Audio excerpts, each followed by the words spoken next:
So Konami are one of the scummiest game developers and publishers in the gaming industry at the moment. Who can forget the way they treated the legendary Hideo Kojima when he was making one of the best Metal Gear games, Metal Gear Solid 5: The Phantom Pain? They essentially removed his name from all the box covers and kept him under virtual house arrest in the company, not allowing his staff to contact the outside world, tell anyone really what was going on with this game. So Kojima promptly left or was fired. It's still all up in the air, the controversy surrounding that. But since then, Konami have gone on to be even scummier. Whether it's milking the Metal Gear Solid franchise for pachinko machines, which are very popular gambling machines in Japan, or doing the same with the Castlevania series, they're basically doing nothing at all with their franchises. Now, the only one they really got going at the moment, which I actually really enjoy, is the PES series, which has been going on for about 26, 27 years. I prefer it to FIFA because I feel more in control and I like the passing and shooting a lot better, despite it not having any of the licensing. And you have to commend Konami for continuing the series when in other sports genres like the NFL or the NHL, the other games competing with the EA ones don't no longer exist because they've been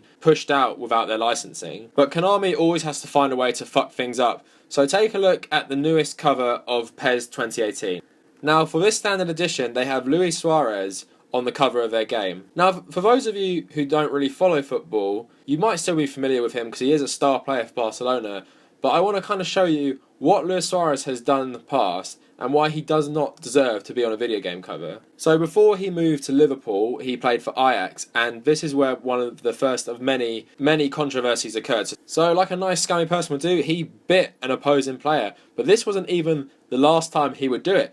So after he's bit one player, he's gone on a bit Branislav Ivanovic for Chelsea, but you'd think this would be the last time he did it. He's been caught red-handed twice, but no, he did it again. So at the 2014 World Cup, he bit Giorgio Chiellini for Italy, and again, it was all brought to light how scummy this guy is. He was banned several times for his multiple biting instances. Now you'd think, why would Konami want a player who's bitten 3 people? You know, football and biting, it's not really a normal thing. He obviously has a psychological problem if he thinks he needs to bite opposing players to sort of, I don't even know, get under their skin, compete with them. It's such bullshit. But to make things worse, he's also probably a massive racist. So in 2011, he racially abused Manchester United's Patrice Evra, and it caused a whole controversy about it, and he was actually banned, I think for about 9 games, with Liverpool fucking wearing Suarez shirts to show you how disgusting of a club they are. They supported him through this racist ban. And to make matters worse, when he returned and then he played Manchester United again, he refused to shake Patrice Evra's hand. So from what I've shown you and what I've told you, you should probably think this guy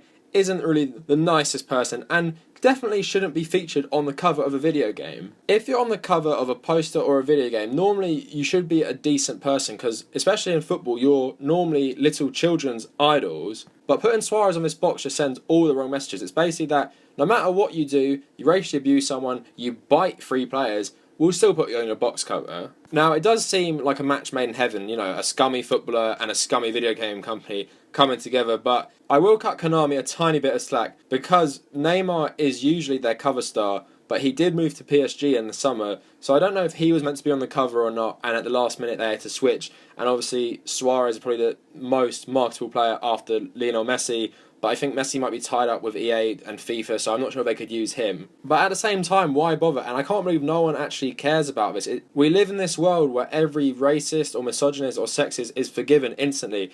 Donald Trump is president despite the numerous things he's done, whether it's creeping on teenage girls at beauty pageants, apparently raping his wife, having ties to the New York mob. You know, it's all set under the rug. You can even see it here on YouTube with people like Jake Paul or Syndicate or T. Martin. They get away with fucking everything because people just forget like that. They don't want to believe their idols are these cunts in real life. So at the end of the day, who really cares, I guess? It's a PES 2016 cover art for even just one edition. It's a standard edition. You can get another edition with the Barcelona team on it, but I think it just reflects our society as a whole that no one really cares that if you're racist and bite 3 people as a sportsman and an athlete, you can still be put on a video game cover. It just kind of shows everything wrong with our society where we just forgive anyone, and most of these people aren't very apologetic, especially Suarez. He said he was sorry, you know, the 3rd time he bit someone, and he barely said sorry for being racist, so not the best idol for kids to have who are all buying this game. And I know a lot of people just overlook it, but at the end of the day, it's just shitty. But what can you expect from Konami?